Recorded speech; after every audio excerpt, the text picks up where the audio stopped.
ደብረ ዘይት አምስተኛ ሳምንት ላይ ደርሰናል። ደብረ ዘይት ማለት በመጀመሪያ የወይራ ተራራ ማለት ነው።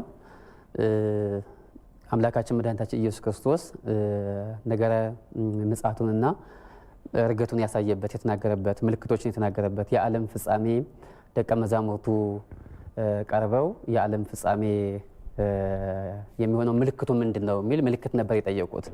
አንተ ድጋሚ የምትመጣበት ሰዓትና የዓለም ፍጻሜ መጨረሻ ላይ ምልክቶች ምንድናቸው ብለው ሲጠይቁት እነዚያ ምልክቶች እያንዳንዳቸው የተናገረበት ናቸው። በዚያ ላይ ኤሊዮን የምትባል ዋሻ ደብረ ዘይት ላይ የሚያድርባት ዋሻ ናት። ያቸው ዋሻ ያረገበትም እንደገና ደግሞ ዓለምን ለማሳለፍ የሚመጣበትም እዚያው ቦታ ላይ ነው ተብሎ ነው የሚታመነው።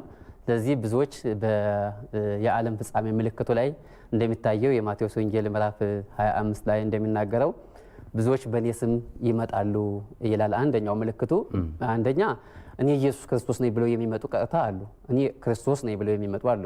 ሁለተኛ ደግሞ የኢየሱስ ክርስቶስን ቃሉን እየተጠቀሙ የሚመጡ አሉ። ሐሳውያን ነቢያት የሚላቸው ትክክለኛ ነቢያት ያልሆኑ ያ ምልክቱ ነው ይላል።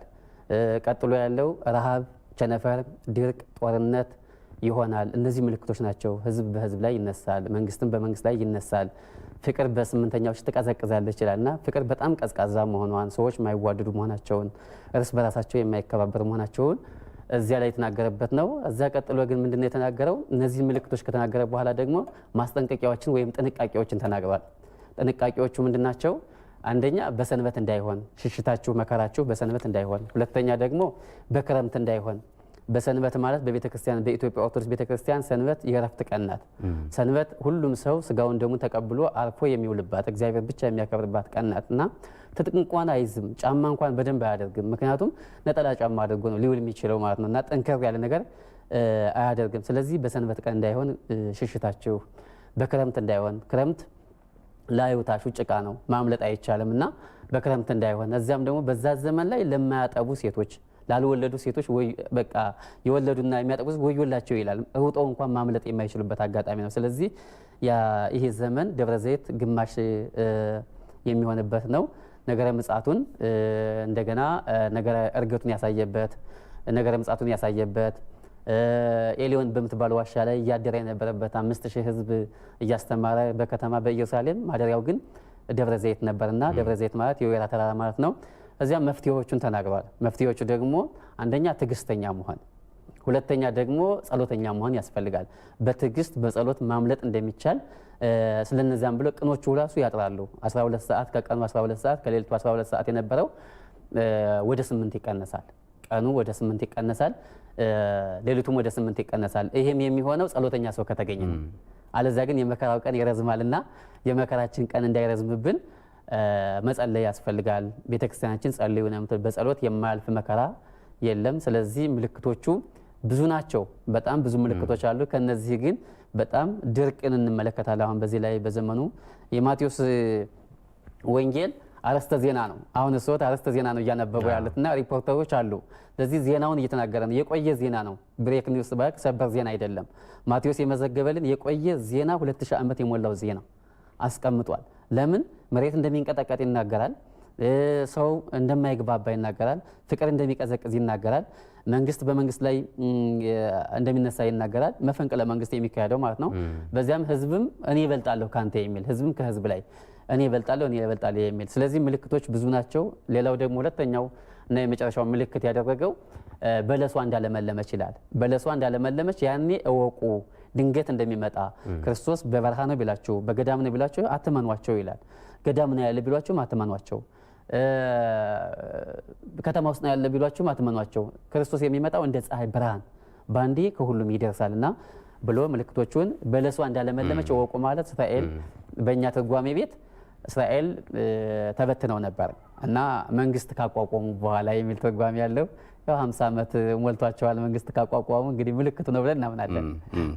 ጥሩ እንግዲህ ምእመናኑ የአብይን ጾም ሙሉ በጣም የመንፈሳዊ ስራዎችን የሚያዘወትሩበት እንዲሆን ይፈልጋል። አሁንስ 6ኛውን ሳምንት ጨምሮ የተቀሩትን ጊዜያት የጾም ጊዜያት ምእመናን ምን አይነት የነፍስ ስራዎችን በማከናወን ሊያሳልፏቸው ይገባል ይላሉ? አዎ ጾም እግዚአብሔር መፈለጊያ ነው። እግዚአብሔር መፈልጊያ ነው። ሪሰርች የሚደረግ ነው። ጾም እግዚአብሔር የምንፈልግበት፣ ሌላውን ጊዜ እግዚአብሔርን አንፈልግም ማለት አይደለም።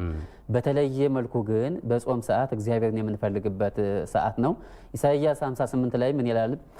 ይሄ ጾም የኔ ምርጫ አይደለም ይላል። ይሄ ጾም የኔ ምርጫ አይደለም። ጾም እየዋላችሁ እንደገና የምትካሰሱ ከሆነ፣ ሰውን የምትደበድቡ ከሆነ፣ የሰራተኛ ደሞዝ የማትመልሱ ከሆነ፣ ሰውን ወደ ፍርድ ቤት የምትሄዱ ከሆነ ይሄ የኔ ምርጫ አይደለም። ይሄ አድማ ነው። እንደ ቀለበት ወገባችሁ ቢቀጥን ይላል። አመድ ላይ ብተኙ እንኳን ፍቅር የሌለው ጾም ዋጋ የለውም፣ ምርጫ አይደለም። የኔ ምርጫ የሚሆነው በጾም ሰዓት፣ በጸሎት ሰዓት መልካም ለሰዎች ቢያንስ እንኳን ለአማኝ ለሚባል ሰው ለሆነ ሁሉ መልካም ስራ መስራት አለብን። እግዚአብሔርን ስንፈልገው በሙሉ ልባችን መፈለግ አለብን። በሙሉ ልቡ እግዚአብሔርን የሚፈልግ ደግሞ እግዚአብሔርን ብቻ ነው የሚፈልገው፣ ሌላ ነገር አይፈልግም። አሁን እግዚአብሔርን ፈልገን ሌላም ነገር ስንፈልግ ይጋጫል ነገሩ። አፍቅሮ ለእግዚአብሔር አምላክከ ይልና እግዚአብሔር አምላክህን ውደደው ይላል። እዛ ቀጥሎ ግን እግዚአብሔር አምላክህን ውደደው ካለ በኋላ ወካልታይን ተተመስላ አፍቅር ቢጸ ከመነብሰከ። ሌላው ሁለተኛው ትእዛዝ እግዚአብሔርን የምትወደውን ያክል ጓደኛህን ውደደው ነው የሚለው። ጓደኛ ደግሞ ማን እንደሆነ አታውቅም። ሰው የሆነ ሁሉ ጓደኛ ነው። ሰው የሆነ ሁሉ ጓደኛ ስለሆነም ስለዚህ ፍቅረ እግዚአብሔርና ፍቅረ ቢጽ የሚለያዩ አይደለም። እግዚአብሔር እንፈልጋለን የሚል ሰው መፈለግ አለበት። የወደቁትን ማንሳት አለበት፣ መንከባከብ አለበት። በተለይም ደግሞ ሰማያዊ ዜግነትን ለሚያስብ ትውልድ ይሄ ትውልድ አሁን በዚህ ጾም ሰዓት ሰማያዊ ዜግነትን እየናፈቀ ነው። ምድራዊ ዜግነትን ትቼዋለሁ፣ ሰማያዊ ዜግነትን እናፍቃለሁ ሲል በጾም ሰዓት አንድነትን፣ ሰላምን፣ ፍቅርን፣ ለሰዎች ማሰብን ጨምሮ ነው። መካሰስ የለበትም። በዚህ ጾም ሰዓት መካሰስ በፍጹም የለም እና እነዚህ ጾሞች የፍቅር፣ የሰላም፣ የአንድነት ጾም ክርስቶስ የሞተው መስዋዕት የከፈለው ፍቅር ምን ያህል ከባድ እንደሆነ ያየነበት ነው። በፍቅር ነው ራቁቱን መሆን። አንድ ሰው ለማንም ራቁቱን አይሆንም። ክርስቶስ ግን ለዓለም ፍቅሩን ለመግለጽ ራቁቱን ሆኗል መስቀል ላይ የተሰቀለው። እንግዲህ እዚህ ቀጥሎ ያለው ሕማማት ይመጣል። ታመመ ብለን ነው። ዝማሬዎቻችን ራሱ ይለያያል። የቸብቸቦ ዝማሬ የሚባል አለ። እንደገና የንስሐ ዝማሬ የሚባል አለ። የንስሐ ዝማሬው ራስን መርሳት ነው።